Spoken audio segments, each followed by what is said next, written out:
அனைவருக்கும் வணக்கம். என்னுடைய நேம் தினேஷ். இன்னைக்கு இந்த வீடியோல நம்ம எதை பத்தி பார்க்க போறோம் அப்படின்னா, இந்த காலகட்டத்தில், அதாவது இந்த பீரியட்ல ஒரு 12th முடிச்ச ஸ்டூடெண்ட், அதாவது ஒரு 12வது படிச்சு முடிச்ச ஸ்டூடெண்ட் எந்த துறை, எந்த கோர்ஸ், என்ன டிபார்ட்மெண்ட் எடுத்து படிச்சாங்க அப்படின்னா படிச்ச உடனே அவங்களுக்கு வேலை கிடைக்கும், அந்த படிச்ச உடனே ஒரு நல்ல சேலரியில நல்ல ஜாப் கிடைக்கும் அப்படிங்கிறத பத்தி தான் பார்க்க போறோம். ஸோ என்னுடைய பாஸ்ட் ஒரு 10 to 15 years of teaching experience, ஒரு 10 to 15 வருஷம் நான் டீச்சிங் லைன்ல இருந்திருக்கேன். அகடமிக் எக்ஸ்பீரியன்ஸ் இருக்கு. ஸோ என்னுடைய அனுபவத்துல பார்த்தோம் அப்படின்னா, நிறைய ஸ்டூடெண்ட்ஸ் பாத்தீங்க அப்படின்னா ஆர்ட்ஸ் அண்ட் சயின்ஸ் படிக்கிறாங்க, இன்ஜினியரிங் டிபார்ட்மெண்ட் படிக்கிறாங்க, அப்புறம் மெடிக்கல் கோர்சஸ் படிக்கிறாங்க, பேராமெடிக்கல் கோர்சஸ் படிக்கிறாங்க. ஸோ இந்த 4 கோர்சஸ்லயுமே, இந்த 4 துறையிலையுமே இன்ஜினியரிங் அப்படிங்கிற கோர்சஸ் எடுத்து படிச்சாங்க அப்படின்னா படிச்சு முடிச்சதுமே ஆப்பர்ச்சுனிட்டிஸ், எல்லா கோர்சஸ்லயும் படிச்சு முடிச்சதும் ஆப்பர்ச்சுனிட்டிஸ் இருக்கு. ஆனா இன்ஜினியரிங் டிபார்ட்மெண்ட் படிக்கும் போது படிச்சு முடிச்ச உடனே நல்ல சேலரியில ஒரு நல்ல பெரிய பெரிய கம்பெனில, எம்என்சி கம்பெனிஸ்ல ஜாப் ஆப்பர்ச்சுனிட்டிஸ் நிறைய இருக்கு. ஆனா என்னன்னா, ஒரு குவாலிட்டியான இன்ஜினியர்ஸ் தான் ஒவ்வொரு கம்பெனியோட ஹெச்ஆர்ஸ், ஒரு கம்பெனியோட எக்ஸ்பெக்டேஷனுமே பாத்தீங்கன்னா we need quality engineers. Engineering படிச்சோம் அப்படின்னா நல்ல வேலை கிடைக்கும், நல்ல சேலரியில வேலை கிடைக்கும் அப்படிங்கிறது எப்படி சொல்றோம் அப்படின்னா, ஃபார் எக்ஸாம்பிள் இந்த ரூம் எடுத்துக்கலாம், இந்த கேபின் எடுத்துக்கங்க. இந்த கேபின்ல இந்த பென் ஸ்டாண்ட் இருக்கு, அப்புறம் இதுக்குள்ள இருக்கிற நிறைய பேனா இருக்கு. ஓகேங்களா? இந்த பென்ஸ் எல்லாமே ப்ரொடியூஸ் பண்ணது ஒரு இன்ஜினியரிங்கோட நாலேஜ், இன்ஜினியர்ஸோட நாலேஜ் அப்படின்னு வச்சுக்கலாம். ஃபார் எக்ஸாம்பிள் இந்த வெயிட் இருக்கு, பேப்பர் வெயிட் இருக்கு, இதை ப்ரொடியூஸ் பண்ணதும் ஒரு இன்ஜினியரிங் நாலேஜ், ஒரு மெஷின் தான் ப்ரொடியூஸ் பண்ணுது. ஸோ இது ஒரு மொபைல் கேஸ்ன்னு சொல்லுவோம். இந்த மொபைல் கேஸை டிசைன் பண்ணது ஒரு இன்ஜினியர், இந்த மொபைல் கேஸை ப்ரொடியூஸ் பண்ணது ஒரு இன்ஜினியர். இந்த மொபைல் கேஸ் எப்படி ப்ரொடியூஸ் பண்ணுவாங்க அப்படின்னா, ஒரு இன்ஜினியர் கண்டுபிடிச்ச ஒரு மெஷின் மூலயமா தான் இதையும் ப்ரொடியூஸ் பண்ண முடியும். இது ஒரு லேப்டாப்.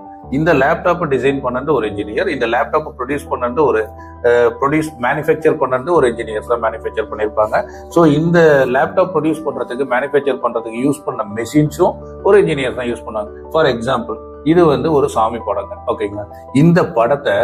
இந்த படத்துக்கு இந்த கேஸ், அப்புறமேட்டு இந்த ஸ்டாண்டு, இது எல்லாமே பாத்தீங்க, இந்த பிரிண்ட், இங்க கீழே போட்டிருக்கிற நம்ம கம்பெனியோட லோகோஸ், இது எல்லாமே டிசைன் பண்ணி இதெல்லாம் பிரிண்ட் போட்டு இந்த மாதிரி ஃப்ரேம் பண்ணி ஒரு ஸ்டாண்ட் இப்படி வச்சோம் அப்படின்னா இந்த மாதிரி நிற்கும் அப்படிங்கிறதுக்கு இதெல்லாம் ரெடி பண்ணது ஒரு இன்ஜினியர் கண்டுபிடிச்ச ஒரு மெஷின்ஸ், அந்த இன்ஜினியர்ஸோட நாலேஜ். ஃபார் எக்ஸாம்பிள் இங்க பின்னாடி பாத்தீங்க அப்படின்னா நிறைய புக்ஸ் இருக்குங்க.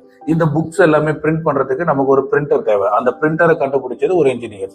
இப்ப பாத்தீங்க அப்படின்னா இந்த ரூம்ல பின்னாடி நிறைய ஸ்டிக்கர்ஸ்லாம் ஒட்டியிருப்பாங்க. இந்த ஸ்டிக்கர்ஸை டிசைன் பண்ணதும் ஒரு இன்ஜினியர்ஸ் தான். ஒரு உதாரணத்துக்கு ஒவ்வொரு ஸ்டூடெண்ட்டுமே, ஒவ்வொருத்தருமே உங்க வீட்டுல இருக்கிற எல்லா ப்ராடக்ட்ஸையும் எடுத்து, ஒரு சிம்பிளா சொல்லணும் அப்படின்னா, இந்த உலகத்துல எதெல்லாம் ஆர்டிபிஷியல் ப்ராடக்ட்ஸ் இருக்கோ எல்லா ஆர்டிபிஷியல் ப்ராடக்ட்ஸையும் ப்ரொடியூஸ் பண்றது ஒரு இன்ஜினியர்ஸ் தான் ப்ரொடியூஸ் பண்ணுவாங்க. அந்த இன்ஜினியரிங்கோட மெஷின்ஸ் தான் அந்த ஆர்டிபிஷியல் ப்ராடக்ட்ஸ் எல்லாமே ப்ரொடியூஸ் பண்ணுது.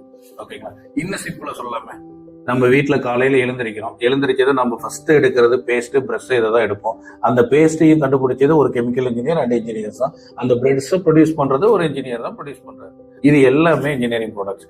இன்ஜினியர்ஸ் இல்லை அப்படின்னா இந்த காலகட்டத்தில் எந்த ப்ராடக்ட்டுமே வெளியில வராது.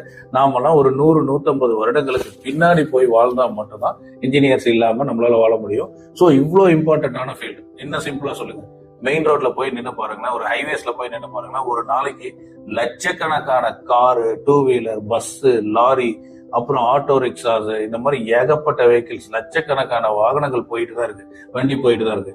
இந்த எல்லா வண்டியை ப்ரொடியூஸ் பண்றதும் ஒரு இன்ஜினியர்ஸ் தான் ப்ரொடியூஸ் பண்றாங்க.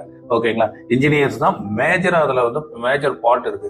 ஒரு கார் எடுத்துக்கிட்டோம் அப்படின்னா டயர் ப்ரொடியூஸ் பண்ணும், வீல் ப்ரொடியூஸ் பண்ணும், ஸ்டியரிங் ப்ரொடியூஸ் பண்ணும், இன்ஜின் ப்ரொடியூஸ் பண்ணும், பாடி ப்ரொடியூஸ் பண்ணும், ஏசி ப்ரொடியூஸ் பண்ணும், அதுக்கு மேல வெளியில இருக்க கிளாஸஸ் ப்ரொடியூஸ் பண்ணும், அந்த காருக்கு ஏற்ற பெயிண்ட் ப்ரொடியூஸ் பண்ணும், சீட்டு ப்ரொடியூஸ் பண்ணும். எனக்கு இவ்வளவுதான் தெரியும். இன்னும் 1000 ஸ்பேர் பார்ட்ஸ் உள்ள இருக்குங்க. இது எல்லாருமே இன்ஜினியர்ஸ் தான் ப்ரொடியூஸ் பண்ணிட்டு இருக்காங்க. ஸோ என்னுடைய பர்சனல் எக்ஸ்பீரியன்ஸ்ல இப்ப நீங்க ஆர்ட்ஸ் அண்ட் சயின்ஸ் எடுத்து படிச்சோம் அப்படின்னா வேலை கிடைக்குமா, கிடைக்காதுன்னா கிடைக்காமலாம் இருக்காது. கண்டிப்பா கிடைக்கும், வேலை கண்டிப்பா கிடைக்கும். ஆனா கம்பேரிட்டிவா ஒரு ஆர்ட்ஸ் அண்ட் சயின்ஸ் எடுத்து படிச்சு நம்ம ஒரு 3 இயர்ஸ் ஒரு யூஜி டிகிரி படிச்சு, 2 இயர்ஸ் பிஜி டிகிரி படிச்சு, நாளைக்கு நீங்க வெளியில வரும்போது ஒரு minimum salary you can expect up to, நல்லா படிச்சுட்டு வெளியில வந்தீங்க அப்படின்னா ஒரு மினிமம் சேலரி அப் டு 10,000 நீங்க வாங்கலாம். ஓகேங்களா? ஒரு இன்ஜினியரிங் கோர்ஸ் எடுத்து அந்த 4 இயர்ஸ், அதாவது யூஜி மட்டும், பிஜி நம்ம படிக்கணுங்கிற நீடே இல்லை இந்த காலகட்டத்துல. யூஜி மட்டும் நீங்க நல்லா படிக்கணும். அதாவது இன்ஜினியரிங் படிக்க கூடாது. இன்ஜினியரிங் அப்படிங்கிற ஃபீல்டு நீ என்ன டிகிரி, என்ன கோர்ஸ் எடுத்து படிக்கிறியோ அதை நல்லா கத்துக்கிட்ட அப்படின்னா minimum to minimum you will get 30,000 to 40,000 per month as a fresher. ஒரு ஃப்ரெஷருக்கே வந்து ஒரு 30,000 ரூபாய் 40,000 ரூபாய்க்கு மேல சேலரி கிடைக்கிற அளவுக்கு சென்னை, கோயம்புத்தூர், பெங்களூர், தமிழ்நாடு இங்கேயே வந்து வாய்ப்புகள் அதிகமா இருக்கு. ஸோ இதே பேராமெடிக்கல் கோர்சஸ் எடுத்து படிச்சீங்க அப்படின்னாலும் நமக்கு வேலை வாய்ப்பு கிடைக்கும். பட் ஹை சேலரி அண்ட் ஈஸியா லைஃப்ல எதுல செட்டில் ஆக முடியும்னா இன்ஜினியரிங் கோர்சஸ் எடுத்து படிச்சா மட்டும்தான் செட்டில் ஆக முடியும். இன்னும் சொல்ல போனோம் அப்படின்னா ஒரு டிகிரி எடுத்து படிச்சுட்டு அந்த டிகிரி ஓரியன்டா நம்ம வந்து ஒரு தொழில் செய்யணும், ஒரு ஆண்டர்பிரனர் ஆகணும் அப்படின்னா அந்த ஆப்பர்ச்சுனிட்டியும் இன்ஜினியரிங் டிபார்ட்மெண்ட்ஸுக்கு அதிகமா இருக்கு. ஃபார் எக்ஸாம்பிள், ஒரு சிவில் இன்ஜினியர் ஒரு வீடு கட்டுறதுக்கோ ஒரு பில்டிங் கட்டுறதுக்கோ ஒரு காம்ப்ளெக்ஸ் கட்டுறதுக்கோ டிசைன் பண்ணி கொடுத்தீங்கன்னா யூஆர் அன் ஆண்டர்பிரனர். ஒரு இடத்தை சர்வே பண்ணோம் அப்படின்னா அதுக்கு நம்ம சர்வேக்கு காஸ்ட் இருக்கு, ஏர்ன் பண்ணலாம். இல்ல நீங்களே ஒரு கொஞ்சம் உங்ககிட்ட அமௌண்ட் இருக்கு அப்படின்னா நீங்களே ஒரு அமௌண்ட் இன்வெஸ்ட் பண்ணி ஒரு பில்டிங்கோ ஒரு வீடோ கட்டி நம்ம சேல் பண்ணோம் அப்படின்னா நாம வந்து ஒரு பிசினஸ் மேன் ஆயிடும். அதே மாதிரிதான் மெக்கானிக்கல் இன்ஜினியரிங். இப்ப மெக்கானிக்கல் இன்ஜினியரிங்ல சிஎன்சி மிஷின்ஸ் நிறைய மிஷின்ஸ் இருக்கு. இந்த மாதிரி ஒரு 3 to 4 மிஷின்ஸ் நீங்க வாங்கி ஒரு ஃபேக்டரி மாதிரி கட்டி நீங்க ஆர்டர் எடுத்து ஈஸியா செய்யலாம். தென் ரொம்ப ரொம்ப கஷ்டம் அப்படின்னு நினைச்சிட்டு இந்த சாஃப்ட்வேர் ஃபீல்டு இப்பெல்லாம் 10 சிஸ்டம் வச்சுக்கிட்டு அவங்க ஆபீஸே தேவையில்லை, அவங்க வீட்லயே உட்காந்துட்டு ஒர்க் ஃப்ரம் ஹோம் அப்படின்னு சொல்லி ஜாப் ஒர்க் எடுத்து நிறைய பண்ணிட்டு இருக்காங்க. ஸோ இன்ஜினியரிங் டிபார்ட்மெண்ட் எடுத்து படிச்சீங்க அப்படின்னா நல்ல ஜாபுக்கு போறது மட்டும் இல்லாமல் நல்ல ஆண்டர்பிரனராகவும் ஆகலாம், நிறைய பணம் சம்பாதிக்கலாம். கம்பேரிட்டிவ் ஆர்ட்ஸ் அண்ட் சயின்ஸோ பேராமெடிக்கலோ இல்லைன்னா மெடிசினல் ஃபீல்டுல சம்பாதிக்காத அளவுக்கு அதிகமான பணத்தை வந்து நீங்க இதுல சம்பாதிக்க முடியும். ஸோ இன்றைய 12th ஸ்டூடெண்ட்ஸ் எல்லாருக்கும் என்னுடைய சின்ன அட்வைஸ் என்னன்னா, இதை பத்தி உங்களுக்கு ஃபுல்லா தெரியல அப்படின்னா இந்த ஃபீல்ட் எக்ஸ்பீரியன்ஸ் உள்ள பர்சன்ஸ்ட நேர்லயோ இல்லைன்னாட்டி போன்லயோ கான்டாக்ட் பண்ணுங்க. கான்டாக்ட் பண்ணி நேர்ல டிஸ்கஸ் பண்ணுங்க. அவங்க கிட்ட ஒரு கவுன்சிலிங் அட்டென்ட் பண்ணுங்க. நல்ல துறையை தேர்ந்தெடுத்து நல்ல காலேஜஸ்ல ஜாயின் பண்ணி நல்லா படிங்க. ஓகேங்களா? சோ உங்களுக்கு மேலும் இதுல ஏதாவது டவுட் இருந்தது அப்படின்னா இல்ல எங்களை நேர்ல கான்டாக்ட் பண்ணணும் அப்படின்னா இந்த ஸ்கிரீன்ல இருக்கிற நம்பருக்கு கால் பண்ணுங்க. அண்ட் இதே நம்பர் டிஸ்கிரிப்ஷன்லயே இருக்கு, நீங்க கால் பண்ணுங்க. உங்களுக்கு ஏதாவது டவுட்ஸ் இருந்ததுன்னா we will give the clear clarification. Okay, thank you.